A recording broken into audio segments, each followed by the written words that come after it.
Assalamualaikum warahmatullahi wabarakatuh. Perkenalkan, nama saya Fahri Emansyah Lubis dengan NPM 2408260156. Eh, saya akan melakukan penjelasan pada blok Basic Endocrine and Metabolism. Baik, yang pertama itu pengertian hormon. Itu hormon adalah zat kimia yang disekresikan oleh kelenjar endokrin ke dalam aliran darah dan bekerja pada jaringan atau organ target yang memiliki reseptor spesifik untuk hormon tersebut. Fungsinya mengatur berbagai proses fisiologis tubuh seperti pertumbuhan, metabolisme, reproduksi, dan homeostatis. Yang kedua, klasifikasi hormon berdasarkan kelarutannya. Pertama itu hormon larut air atau water soluble hormone.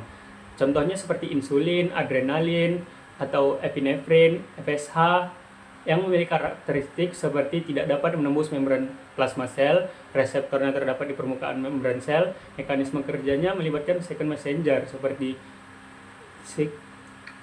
cyclic adenosine monofosfat, IP3, dan diaglycerol, yang berefek pada kerja hormon cepat dan efeknya relatif singkat karena tidak mengubah gen secara langsung. Kemudian yang kedua ada hormon larut lemak atau lipid soluble hormon, yang contohnya seperti hormon steroid, kortisol, tiroid, yang memiliki karakteristik dapat menembus membran sel karena sifat lipofiliknya. Reseptornya berada di sitoplasma dan atau nukleus, membentuk kompleks hormon reseptor yang mengikat DNA dan mengatur transkripsi gen. Efeknya lambat dalam menghasilkan respon, tetapi efeknya lebih lama dan stabil karena mengubah ekspresi gen. Yang ketiga, itu ada mekanisme kerja hormon. Hormon yang pertama itu ada hormon larut air seperti insulin, adrenalin. Langkah-langkahnya seperti hormon berikatan dengan reseptor pada membran sel target. Kemudian aktivasi enzim adenylat siklase, kemudian mengaktifkan protein kinase, dan PKA memicu rangkaian fosforilasi, mengaktifkan atau menginhibisi enzim-enzim metabolisme, menyebabkan efek fisiologis, misal glikogenolisis, peningkatan glukosa darah. Dan yang kedua ada hormon larut lemak. Itu langkah-langkahnya seperti hormon masuk menembus membran sel target, berikatan dengan reseptor intraseluler, kompleks hormon reseptor masuk ke nukleus, kemudian kompleksnya itu berikatan dengan DNA dan terjadi sintesis mRNA yang translasi menjadi protein baru.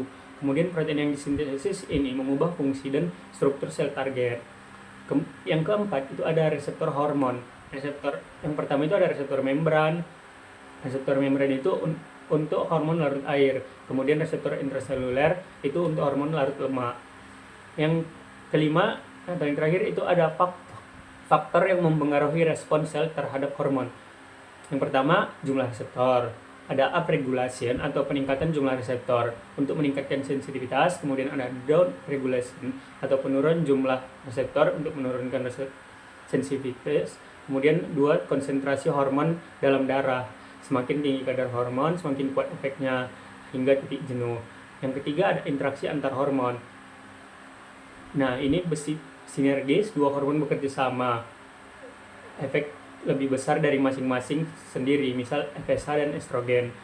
Kemudian ada antagonis, itu satu hormon menghambat efek hormon lain, misal insulin melawan glukagon. Kemudian ada permisif, satu hormon memungkinkan hormon lain bekerja optimal, misal hormon tiroid meningkatkan respon adrenalin. Dan ini dia untuk referensi dari materi saya. Baiklah, sekian dari saya.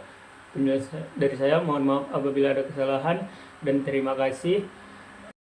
Saya akhiri dengan doa penutup majelis. Subhanakallahumma wa bihamdika asyhadu alla ilaha illa anta astaghfiruka wa atubu ilaik. Wassalamualaikum warahmatullahi wabarakatuh.